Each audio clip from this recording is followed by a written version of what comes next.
नमस्कार मित्रों।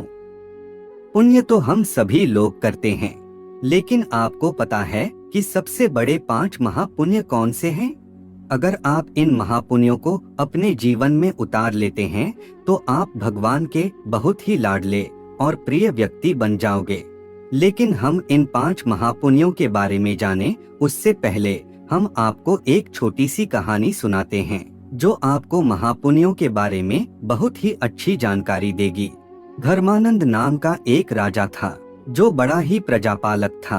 वह हमेशा लोगों के हित के बारे में सोचता था और कार्य करता था। वह इतना कर्मठ था कि अपना सुख दुख ऐशो आराम सब कुछ छोड़कर सारा समय लोगों के कल्याण में लगा देता था और वह जन कल्याण के कार्यों में इतना व्यस्त था कि भगवान की भक्ति और पूजा पाठ के लिए भी समय नहीं निकाल पाता था। एक बार वह राजा सुबह सुबह वन की तरफ भ्रमण करने के लिए जा रहा था। तभी रास्ते में एक दिव्य पुरुष को देखा। राजा ने उस दिव्य पुरुष को प्रणाम किए तो उस दिव्य पुरुष ने अपना परिचय देते हुए कहा कि वह परमेश्वर का दूत है। उस दिव्य पुरुष के हाथ में एक लंबी चौड़ी पुस्तक थी, जिसे देखकर राजा ने उस देवता से पूछा, भगवान आपके हाथ में यह कौन सी किताब है? तब वह देवता बोले कि यह हमारा वही खाता है जिसमें सभी भजन भक्ति करने वालों के नाम है। राजा को भी उस किताब में अपना नाम जानने की उत्सुकता हुई तो राजा ने कहा कि कृपया देखिए तो इस किताब में कहीं मेरा नाम भी है या नहीं। वह दिव्य पुरुष किताब का एक एक पृष्ठ उलटने लगे, परंतु राजा का नाम कहीं भी नजर नहीं आया। राजा ने देवता को चिंतित देखकर कहा, महाराज आप चिंतित ना हो, आपके ढूंढने में कोई भी कमी नहीं है।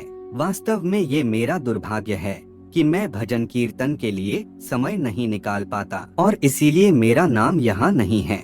उस दिन राजा के मन में आत्मग्लानि सी उत्पन्न हुई, लेकिन इसके बावजूद उन्होंने इसे नजरअंदाज कर दिया और पुनः परोपकार की भावना लिए दूसरों की सेवा करने में लग गए। कुछ दिन बाद राजा फिर सुबह वन की तरफ टहलने के लिए निकले तो उन्हें वही देव महाराज के दर्शन हुए। इस बार भी उनके हाथ में एक पुस्तक थी। इस पुस्तक के रंग और आकार में बहुत भेद था और यह पहली वाली से काफी छोटी भी थी। राजा ने फिर उन्हें प्रणाम करते हुए पूछा, महाराज आज कौन सा बही खाता आपने हाथों में लिया हुआ है? देवता ने कहा, हे राजन, आज के बही खाते में उन लोगों का नाम लिखा है जो ईश्वर को सबसे अधिक प्रिय हैं। राजा ने कहा, कितने भाग्यशाली होंगे वे लोग, निश्चित ही वे दिन रात भगवत भजन में लीन रहते होंगे। क्या इस पुस्तक में कोई मेरे राज्य का भी नागरिक है? देव महाराज ने बही खाता खोला और ये क्या? पहले पन्ने पर पहला नाम राजा का ही था। राजा ने आश्चर्यचकित होकर पूछा, महाराज मेरा नाम इसमें कैसे लिखा हुआ है? मैं तो मंदिर भी कभी कभार ही जाता हूँ। देवता ने कहा, हे राजन, इसमें आश्चर्य की क्या बात है?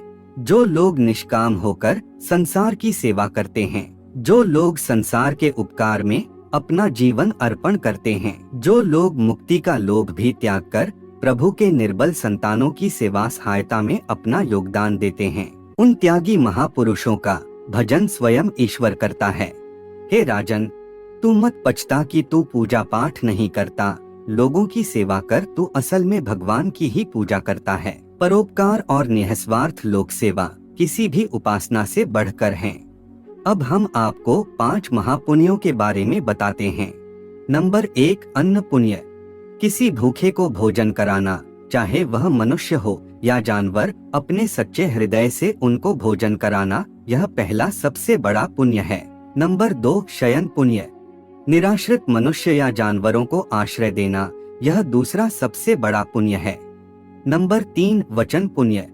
यदि आपके पास ना भोजन है और ना धन है किसी को दान करने के लिए, तो आप अपनी निर्दोष वाणी से व अपने मधुर शब्दों से अन्य के दुखों को सुख में परिवर्तित कर सकते हैं, अर्थात उन्हें सुख पहुंचा सकते हैं।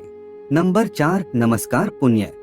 अपने से बड़ों व छोटों के प्रति नम्रता पूर्ण व्यवहार रखना, यह सबसे बड़ा पुण्य है। बड़े बुजुर्गों के चरण स्पर्श करने मात्र से ही आपके पाप पुण्य में बदल जाते हैं। नंबर 5, मन पुण्य। हृदय में सभी प्राणियों के प्रति सुख की भावना रखना और अहिंसा का पालन करना बड़ा पुण्य है।